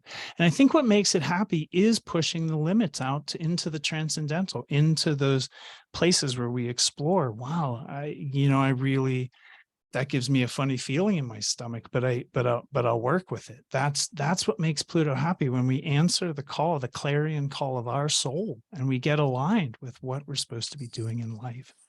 That's kind of the short of it, but don't overgeneralize. I want to open it up to anyone else. What would you all say is the best and most beautiful of Pluto, and what makes Pluto happy? I go back to my wildfire metaphor that I've been talking about in some other conversations. It's like you've got to burn down the dead. Like Varone talked about too, you've got to kill off, you've got to let it die. You have to let death in so that birth has a greater chance of survival. So if you burn off all the stuff that is no longer needed, necessary, nutritionally supportive in any sense of that word, if you don't let that fire come through, you can't let the new shoots come up in a way that is so beautiful. So just understanding that destructive process is part of the birth process too. I think if we lean into that and accept it, you don't have to get tortured by the flames. You might get a little burned or singed, but if you go with the air of the fire, you know, move with those flames, you won't get as burned. I mean, we're going to get burned. It's going to hurt, but there are tools we can use to work with it. So, and Varone talked a lot about that. So. Well, definitely, because Pluto really does love that deep compost. Because if you don't deeply compost, you're not going to have a nutrient-rich soil for your roots. Your roots are going to be starving for nourishment. And if you're clinging on to the dead thing, your whole system, you know, bring it back even to your body. If your system is septic, you have you know, you've got all this rot in your body, you're going to get sick. And you're going to maybe die too soon. Even though Pluto is death, doesn't mean that you have to die too soon. So you have to let go of that rot, of that old, so that you can transform. I mean, I don't see light, good, dark, bad. I think all the forces are necessary. We need the moon to, you know, the night to sleep. We need the daytime to wake. And so have that balance of it. You know, when we first eat something, say you go get kale from your garden, you get like a beautiful piece of kale that you grew from your garden. You look at it, oh, it's vibrant kale. You eat it, you shit it out. It doesn't look the same. It's transformed, but it has to in order for you to extract the nutrients from that kale. So we are doing this on an energetic level. We are doing this on a soul level. We're doing this through our bloodlines. We're doing this through lives. And we're doing this like through time and space. And so don't hold on to it. If it's important, it's going to come up again. If Pluto's like, hey, guess what? You ain't done with this. You will see it again in a different way. Just like that's, again, back to what Michael said, have your tool, and Julie and Maria, have the tools, like move through it, do your breathing, do your meditation, like don't try to cling on to it because Pluto does not like that. Pluto's like, please transform me. Right? There's an advantage to that too, because of Pluto's like the beyondness quality of Pluto, right? He has a beyondness to it because he doesn't have limits and he doesn't have boundaries and things. And so he can, like where Saturn will show us where our limits are, will show us where our resistance is. Pluto will help us get beyond them because he just doesn't have them, right? He says like limits, schmimits, that's Saturn stuff, come with me. So if you're ready to actually get beyond something and move beyond something and release something and transform something, Pluto's your guy. That's that power that you need to make a big change. And I think, again, getting back to it square the nodes right now, this is the arc of transformation that all of us are on, and we're getting the powerhouse behind it. So as much as we can harness that I have no resistance, I have no limits quality of Pluto, the more we're going to be able to ride this like champions, right? You know, like Lilith with our dark wings. It's going to be awesome. Totally. Pluto is also the lord of the riches. So riches beyond money, beyond stuff. It's like, how can you be rich with your own vitality? How can you be rich with your own passion and desire and creation? How can you be rich in your own incarnation? How can you show up for yourself 100%? Like, how can you be rich? Like in all of aspects of your life? Pluto wants to make you rich AF. And Pluto in late Sag, early Cap, that cusp wants to show you how are you actually rich. And the truth, it's capital G, your money is not going anywhere. In 100 years, no one will care what, you know, but you're rich. Trust me, we're all unfathomably wealthy from a Plutonian point of view. And Pluto seeks to show us that through all these adventures it sends us on. Hey, Yes. River, would you like to tackle Helen's question there? I'm personally curious about the fact that Pluto will be opposite my natal sun, and what might this mean for anyone who's got Well, I the do think it's Saturn. May I just jump in before that? Natal gets- Saturn. Yeah, natal sorry. Saturn, is it? what did I say? Sun? Yeah. Where the hell am I? Okay, sorry guys. Natal Saturn at this time. And yeah, would you like to weigh in on that one? And I see Helen jumped off, but this will be in the recording, so. Yeah. Who are you talking to? I- Maria? River. Excellent. I mean, I think a Pluto Saturn contact could have to do with authority and being in your, perhaps in opposition, coming up against some form of authority and power, with Pluto perhaps being in, claiming that personal authority in this situation. But I feel like an opposition could create a circumstance, perhaps with another who is holding this Saturn quality. Perhaps it could be about breaking through systems, established systems. I see a Pluto Saturn interactions as like not being in control in the Saturn Pluto. I'm passing this on to Verone, first house. Talk about Saturn Pluto. Yeah, well, because I have Buck- a Saturn Pluto conjunction in my first house. I will say I don't ever want anyone telling me what to do ever. Not now, not tomorrow, not any day, not in this life, not in my last life, not in my next life. I don't like rules on me. I don't like anybody telling me what's good for me. I know what's best for me. I think that can really sum it up. Like, but also in resistance, like Maria said, too much resistance creates fatigue. When you're in too much resistance to anything, think about if you're trying to like push a boulder forever and that boulder's like 1,000 pounds, you're not fucking moving the boulder. Like what you're doing is you're exhausting yourself. So is what you're fighting, is the battle worth it? You should ask your Marie, or who's this for, Helen? Is the battle worth it? Whatever you're fighting, Helen, she's not on here right now, but she'll watch this. Whatever you're fighting, is the battle worth it? Or do you need to take all of your energy back from whatever you're resisting, whatever you're trying to fight, and put it into you and focus on you? I think that, Saturn, the structure, focus on yourself.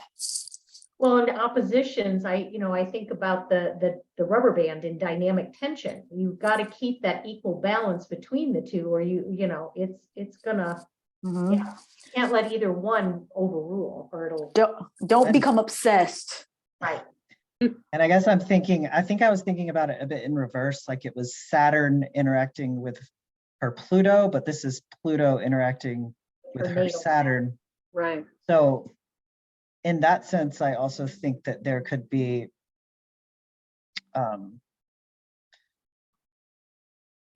transforming the structure of your reality in some sort of way, like Pluto's coming into contact with your own Saturn, with your own master of structure, and also what you are trying to master in this life. Pluto comes along, there's this great force, and it's going to change that. It's going to reshape that somehow. And I think the other things apply too, that we discussed. I hear magic note. So Helen asked the question. She asked a personal question. You will be healing whatever your wound is to scarcity. The end for that. Those Pluto Saturn's a big scarcity thing in opposition. That's beautiful. I Yeah. would say for anyone with late Gemini or early Cancer placements, where this is going to affect what it'll set up is that Pluto will sort of oppose that, and this will create a grand cross with lunar nodal axis. For anyone with those placements, I think it's going to bring that the aspect of your life correlate to that planet or stellium or whatever you have going on that's connected to this, it's going to bring that aspect of your life into all of the sort of soul searching and sort of back and forth that it's going to take to reconcile you know, what's definitely going to express this paradox, even if it's powerful things where we all enter into this Piscean North Node kind of new world, new understanding, new maybe the veil is lifted, but people could have really polarizing feelings about that.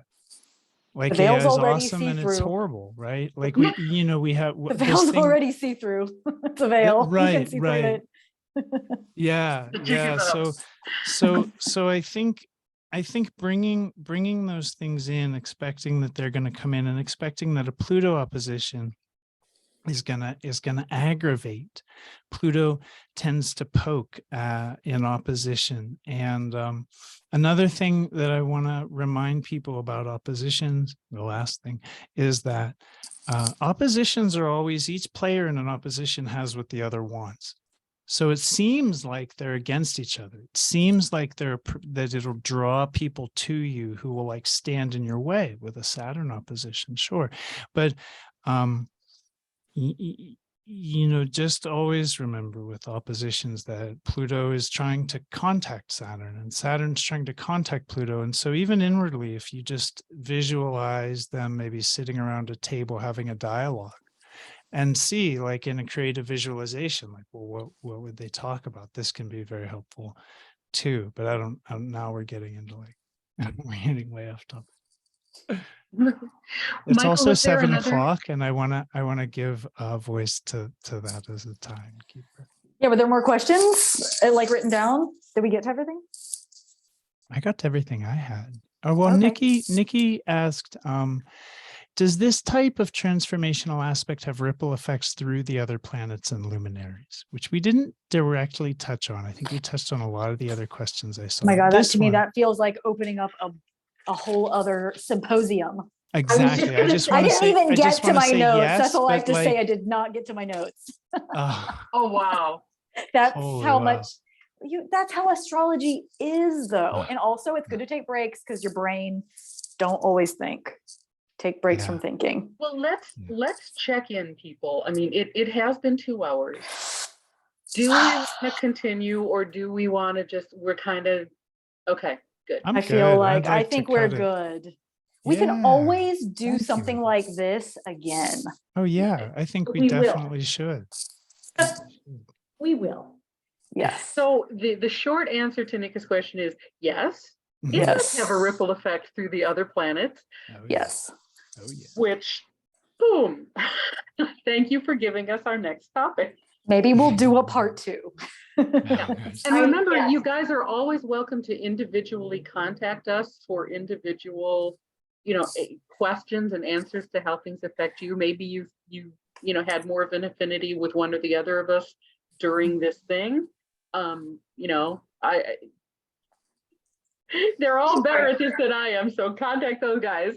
Oh, that's not Yeah. true, Maria. You're amazing. What are you Around talking your about? Dude, I Yeah, can't even, Maria, I don't even relax. know what the word sun means. It's So- not No. even, it's don't sweat it. It's really, I think the crucial aspect when you get into relationships like an astrologer, consultant, any kind of relationship like that is rapport, how someone feels. Do they connect with you? Right. If they connect with you, if they watch all this and they really feel like, well, I really vibe with Maria, it honestly matters so much less how good you are. If you're basically okay, you'll be fine. You don't have to be great at astrology, but if you're connecting with someone and you have the right idea, that's when good happens. It's literally, they've done studies of the effectiveness of therapeutic relationships, and the only metric that matters, the only one is like, do you get along with, is it friendly? Doesn't Yeah. matter. I concur with that 100%. So I'm going to jump in real quick. Varone, what's your website? I put Michael's in oneskyastro.com. Thank you. Mine Someone's is got to promote for me. VaroneOracleAcupuncture.com. River, you got one? riverofstarsastrology.com.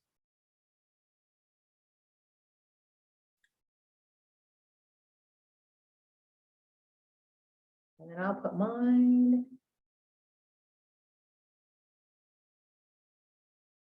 Well, thanks everybody. Thanks everybody. Where thank you. Julie's putting And I'm your contact infos up.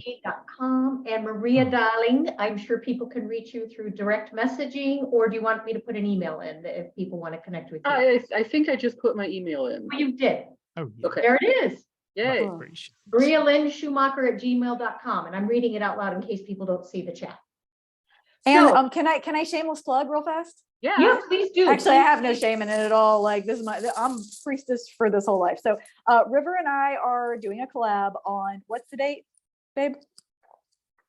It's, It's I'm 20. getting the date. When? Oh. It's the 20th of May. May 20th, which is a Saturday, right? Yes. Yes. We'll have a link out soon within a couple days. It's going to be on Sedna and the Pleiades. It will be informative. It'll be a lecture. It will be magical. It will be healing. There will be a meditation. It'll be all those things. It's just going to be a one-time event. Okay, the end. Thanks. And we have the Facebook And- pages, Cosmic Reflections, Radical Astrology, and we will put these recordings. I know, at least I know Michael and I have YouTube channels. I'm happy to put them there and post links. Anybody else? I don't know if we can post it to the Facebook pages. I'll try. No, once it's on YouTube, you can link it to Facebook. Mhm. You don't Yeah, need yeah. you don't need to embed it in Facebook. Yeah. What were you gonna say, River? Were you gonna say something? I was just going to say the day we do our class, the sun is exactly conjunct Sedna. So Oh, should be good magic. Yeah, Okay, soon. we're going into the Sedna magic. Yep. nice. All right, anybody if you have any quick, easy, simple questions, pop them in the Facebook chat on the event. Just a simple, obviously in-depth readings we're not going to do on the Facebook, but thank you all for attending. Thank you to all my co-hosts. Thank you. I suspect we have a part 2 coming up, and maybe it'll be commensurate with when it goes totally exact in July. Totally. And I'm going to thank all guides, guardians, wise ancestors, ascended masters, angels, and starry beings that love all of us beyond any reason for being here today, helping us and guiding us on our journey. I thank all elements and directions for holding a safe container, starting with center spirit, north earth, west water, south fire, and east air. And the circle is open and all of our hearts remain connected. And thank you, every one of you, for being here and listening to us talk. Thank you. I love Jackie. Thank you. We love Jackie. I love Melody. Love everybody. Bye. Bye. We love everyone. Bye. Yeah, love to all. Love to